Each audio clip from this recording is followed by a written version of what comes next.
Maring itinanggi ni Department of Interior and Local Government o DILG Secretary Junvic Rimulya ang kumakalat na ulat sa social media na naaresto na umano si Senator Ronald Bato de la Rosa. Sa isang ambush interview sa Quezon City, nilinaw ni Secretary Rimulya na walang katotohanan ang naturang impormasyon at wala pang naipatutupad na pag-aresto laban sa senador. Ayon kay Secretary Rimulya, nakikipag-ugnayan na ang DILG sa Department of Justice o DOJ at iba pang law enforcement agencies upang mabiripika ang sitwasyon ni Senador De La Rosa. Binigyan din ni Rimulya na dumarami na ang mga maling impormasyon at fake news na kumakalat sa social media, kaya mahalagang tiyakin muna ang pinagmumula ng impormasyon bago ito paniwalaan o bahagi.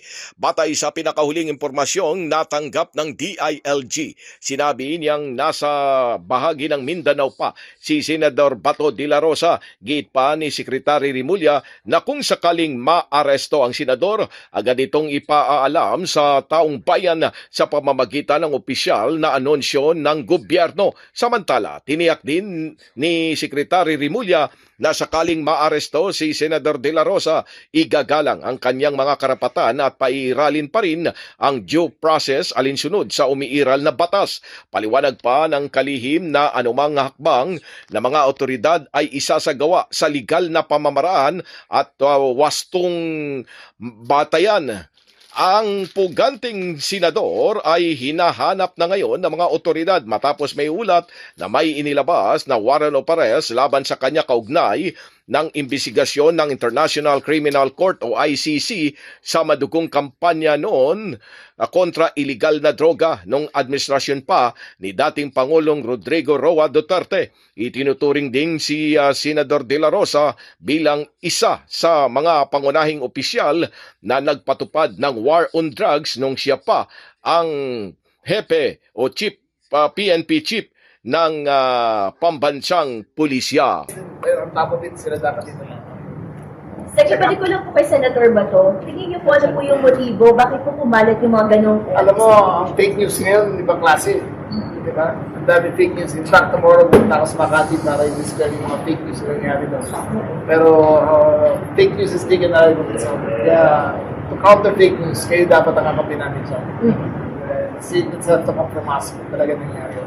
Nag-update ka lang sa operation and last known location ni Senator Bato. Mindanao area. Mindanao area? Yes. At kung sakali namang ma-arrest nyo na talaga, wala naman siguro reason ba para i-tago-tago, mga... Of course, we're always open. We're always transparent naman. Hindi the dark yung na... No, hindi kami ganun. Wala kaming secret operations na hindi malalaman ng mga tao. We were always transparent with them. Anong proseso kung sakaling maaresto si Senador Bato? All the proper channels, all the proper procedures gagawin namin according to the rule of law. Sir, totoo yung sinabi ni Senator Lacson na if ever na kung mahuli man nasa airport din diretso si Senator Bato. We will go to the process. That's prescribed. Ano nga ba ang process? Ano nga ba ang process kung sakaling ma-arrest? He will be booked. He will be made to appear in court. Then, gagawin siya for extradition, confrontation. Pilipinas, mula sa Quezon City, Silvestre Rambulabay, Radyo Kayumanggi.